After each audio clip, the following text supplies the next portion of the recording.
आता सांगितलं खूप चांगली खेळीमेळीच्या वातावरणात मीटिंग झाली। अधिकारी मला चांगले वाटले, थोडंसं पुश करावं लागतं, काम करून घ्यावं लागतं। आणि आज जे जिमचा जो विषय होता त्याच्या संदर्भात आपण मग ज्या कामाला दिलेले होते लोकप्रतिनिधीचा विश्वासात न घेतल्यामुळं त्या कामाला आपण स्थगित दिले। पुन्हा सगळे प्रस्ताव मागून घ्या आणि प्रत्येक मतदारसंघामध्ये जिम हेच गेलं पाहिजे अशा प्रकारच्या सूचना दिलेल्या आहेत। सहकार क्षेत्राबद्दल शाखाला आले होते आणि त्यांनी काय निर्णय आणि महाराष्ट्रासाठी काय करणार आता साहेबांनी काल ठरले 5 वर्षामध्ये या देशामध्ये 10,000 संस्था काढायच्या, विकास सेवा सोसायट्याला या ठिकाणी सदरीकरण करायचे आहे, पुनर्जीवित करायचे आहे, कम्प्युटराइज करायचे आहे।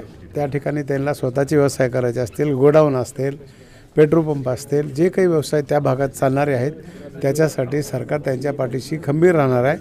आणि सहकारी चळवळीच्या माध्यमातून या राज्यातला देशातला एकही माणूस सुटणार नाही अशा प्रकारचं काम आम्हाला करायचं आहे। आणि आत्ताच आम्ही सांगितलं DPTC म्हणून नाही तर माझी सहकारी चळवळीबद्दल बोललं, लोकांनाही आवाहन केलं की ह्या सगळ्या नवीन ज्या गोष्टी आहेत त्या आपण करा, आम्ही तुम्हाला गाईड करायला तयार आहोत, मार्गदर्शन करायला तयार आहोत, आमच्याकडे बी या, बँका कशा चालल्यात बघा, पतसंस्था कशा चालल्यात बघा, डेऱ्या कशा चालल्यात आणि सगळी मिळून प्रगती आहे। नुसते रस्ते करणं, मोठमोठे गोडाऊन बांधणं, सभागृह बांधणं म्हणजे प्रगती नाही।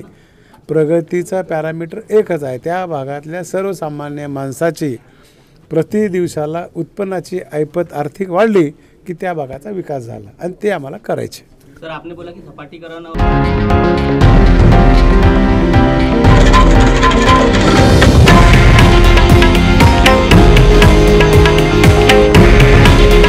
हे आहे देशातील नंबर 1 न्यूज नेटवर्क आणि आपण पाहत आहात TV9 मराठी।